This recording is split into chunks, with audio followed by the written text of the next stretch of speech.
Uyu munsi uvuga ku mateka ya Zari Hassan. Zari Hassan ni umwe mu bagore b'ibyamamare ndetse banafise n'amafaranga menshi kandi bazwi cyane muri Afrika y'Uburasirazuba. Akunze kugarukaho ku binyamakuru kumvo nyinshi cyangwa ku nkuru nyinshi agenda aratanga. Ubundi ushobora kuba unamaze kubona ibyiwe ukibaza ati ese ubundi Zari ni muntu ki? Icyo ndagusaba ni kimwe no gukora subscribe kwikira amateka yiwe yose. Ukoresha subscribe payida na commentaire.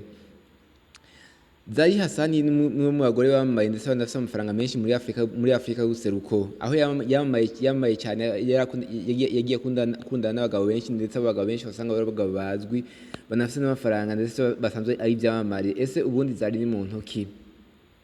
Amazina yiwe y'ukuri ni Zarina Hassan, ariko azwi ku mazina ya Zari Hassan, ariko hari irindi zina azwi ko rya Zari the Boss Lady. Yavuze itariki 23 z'ukwezi kw'icenda na 1980 avukira i Jinja, kimwe mu bisagara byo muri Uganda. Asanzwe ari umunya-Uganda, ariko kenshi akunze kuba muri Afrika y'Epfo y'ibihugu byiwe byinshi ariyo biri. Zari yasubiye mu gihugu ciwe ca Uganda mu 2004 inyuma y'uko yaramaze imyaka itari mike mu Bwongereza. Amaze kugaruka muri Uganda, yaciye aja muri Afrika y'Epfo aho yahuriye na Ivan Semwanga bahavuye babana nk'umugore n'umugabo, aho bafitaniye abana batatu. Mu 2013 Zari Hassan na Ivan Semwanga baciye batandukana, aho Zari yagirije Ivan Semwanga ko yamukubita canke yamwabyuzinga physically canke yamuhohotera. Mu 2014 Zari Hassan byavuzwe ko ari mu rukundo n'umuririmbyi cyane n'icyamamare cyane n'umuhanzi yarageze cyane muri icyo gihe, Umunyatanzania Nasib Abdul Juma cyangwa azwi ku mazina ya Diamond Platnumz. Aho icyo gihe Diamond yariko aramenyekana cyane mu bihugu byinshi byo muri Afrika, aho mu 2015 baciye babyaranye umwana wa mbere, mu 2017 babyaranye umwana wa kabiri. Ariko urukundo rwabo ntirwashoboye kubandanya kuko mu 2018 nyuma yo kumarana imyaka 4 gusa, Zari Hassan yavuze yuko atandukanye na Diamond Platnumz, aho yavuga yuko icyo yamuhora yuko Diamond Platnumz yamuciye akaza kurondera abandi bakobwa. Aho gutandukana kwa Zari Hassan na Diamond Platnumz byababaje abantu benshi byarabanezera, na cyane n'abafana ba Diamond Platnumz ndetse n'abafana ba Zari Hassan, kuko byarabanezera kubona icyo gihe bakundanye. Yari imwe mu makupure yaragezeho cyane muri icyo gihe, ndetse yari imwe mu makupure yavugwa cyane. Ibyo byatumye abafana benshi ba Zari na Diamond Platnumz bababara.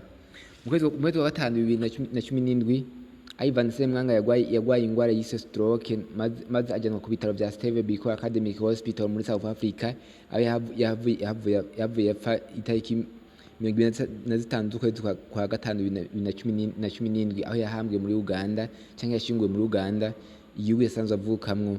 Inyuma yo gushyingura umugabo wiwe, Zari Hassan yasubiye muri South Africa gukurikirana amabusiness yiwe ndetse n'amabusiness y'uwo mugabo wiwe ndetse n'ama enterprise.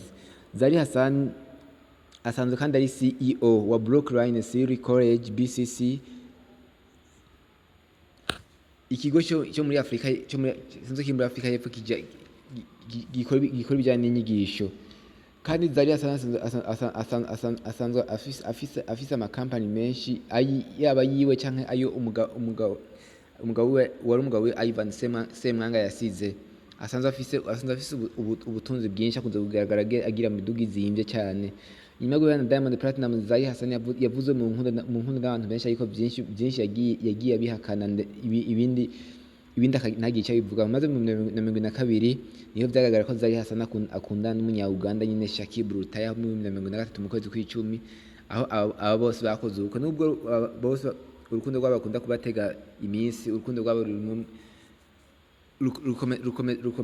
rukomeza kumara iminsi, ngo benshi bavuga yuko batazoshobora kubana. Zari ni umwe mu byamamare bizwi cyane muri East Africa, ndetse n'umwe mu byamamare bizwi cyane muri Uganda n'akarere ka Afrika y'Ubuseruko cyangwa muri Afrika du Sud. Mwakoze mwadukurikiranye. Se ubundi Zari umukundira iki? Mukore subscribe cyangwa se abone kuri iki n'ubwo muzo mwakurikirana amateka menshi uzatorabashyikiriza. nimba ukunda Zari kora subscribe, je mpaita commentaire, murakoze.